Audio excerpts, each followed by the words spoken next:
இன்னைக்கு நம்ம வீட்லேயே எப்படி சுலபமான பாஸ்தா செய்யலாம்னு பார்க்கலாம் வாங்க. Hi friends, welcome to Priya's kitchen. ஒரு பாத்திரம் எடுத்து அதில் 3 கப் தண்ணீர் சேர்த்து கொஞ்சம் உப்பு எண்ணெய் சேர்த்து அதை நல்லா கொதிக்க வச்சுக்கோங்க. அது கொதித்ததும் பாஸ்தாவை அதில் ஆட் பண்ணிக்கோங்க. 5 மினிட்ஸ் நல்லா வேக வச்சுக்கோங்க. அது வேகிறதுக்குள்ளே ஒரு கடாயை எடுத்து அதில் 2 ஸ்பூன் ஆயில் சேர்த்து அதில் பூண்டு, காய்ந்த மிளகாய், பாதாம் சேர்த்து நல்லா வதக்கிக்கோங்க. நல்லா வதங்கினதும் வெங்காயம் ஆட் பண்ணிக்கோங்க. அதை கொஞ்சம் நேரம் நல்லா வதக்கி அப்புறம் அது கூட தக்காளி ஆட் பண்ணிக்கோங்க. நல்லா வதக்கிக்கலாம். அப்புறம் அதை ஒரு மிக்ஸி ஜாருக்கு மாற்றிட்டு ஆறுனதும் பாஸ்தா கூடவே மசாலா இருக்கும், அந்த மசாலாவை அது கூட ஆட் பண்ணி நல்லா அரைச்சி எடுத்துக்கலாம்.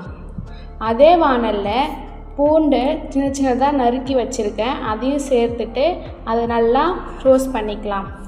அதுக்கப்புறம் நம்ம அரைச்சி வச்ச பேஸ்ட்டை இதில் ஆட் பண்ணி நல்லா மிக்ஸ் பண்ணிவிட்டு ஒரு 2 மினிட்ஸ்க்கு நல்லா கொதிக்க வச்சுக்கலாம். வேக வச்ச பாஸ்தாவை இதில் ஆட் பண்ணிவிட்டு அப்புறம் நல்லா மிக்ஸ் பண்ணிக்கலாம். அது ஒரு 5 மினிட்ஸ்க்கு நல்லா மிக்ஸ் பண்ணி எடுத்தால் நம்மளோட சூப்பரான சுவையான பாஸ்தா ரெடி. இந்த வீடியோ உங்களுக்கு பிடிச்சிருந்தா மறக்காமல் நம்ம சேனலை சப்ஸ்கிரைப் பண்ணி பக்கத்தில் இருக்க பெல் பட்டனை ஆல் என்ற ஆப்ஷன்